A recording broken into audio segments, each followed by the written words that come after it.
জনাব লুৎফর রহমান 296 কক্সবাজার 3। আপনার সময় 6 মিনিট। ধন্যবাদ মাননীয় স্পিকার। এইটা বিএনপি সরকারের, যদি আপনি বেগম খালেদা জিয়া এবং সাইফুর রহমানের বাজেট ধরেন তাহলে এটা 13তম বাজেট। এর আগে শহীদ রাষ্ট্রপতি জিয়াউর রহমান 5টা বাজেট দিয়েছিলেন।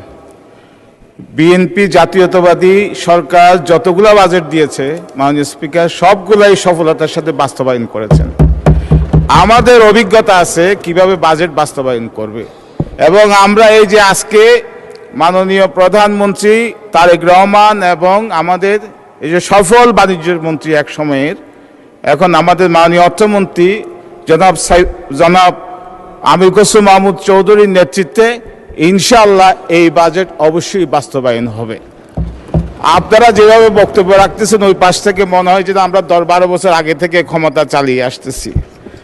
4 মাস এই সরকার, আমাদের মাননীয় অর্থমন্ত্রী বলেছেন এটা 1.5 মাসের মধ্যে এই বাজেটটা করা হয়েছে। তিনি বলেছেন এটা নিখুঁত বাজেট না। আপনারা যদি ঠিকমতো পরামর্শ দেন অবশ্যই এই বাজেট অ্যাডজাস্ট করা হবে।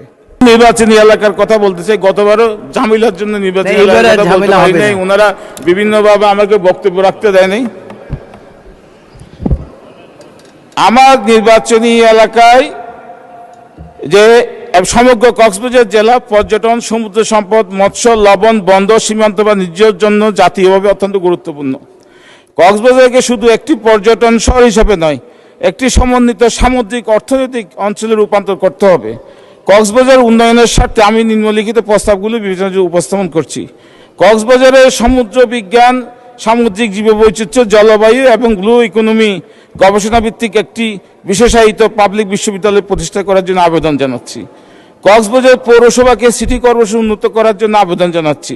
পর্যটন খাতে দেশি বিদেশি বিনিয়োগ আকর্ষণে কার্যকর ওয়ান স্টপ সার্ভিস চালু এবং অনুমোদন ও আইনগত প্রক্রিয়া সহজ করার দাবি জানাচ্ছি।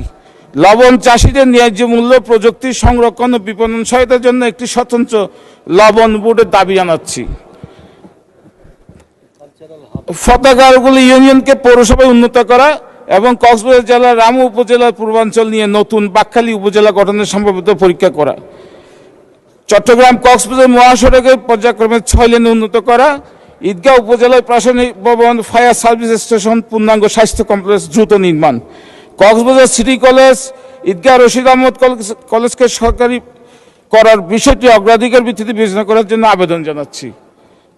মাননীয় স্পিকার, আমরা এমন একটি বাংলাদেশ করতে চাই যেখানে রাষ্ট্র ব্যবস্থা বাধা নয়, সহায়ক হবে।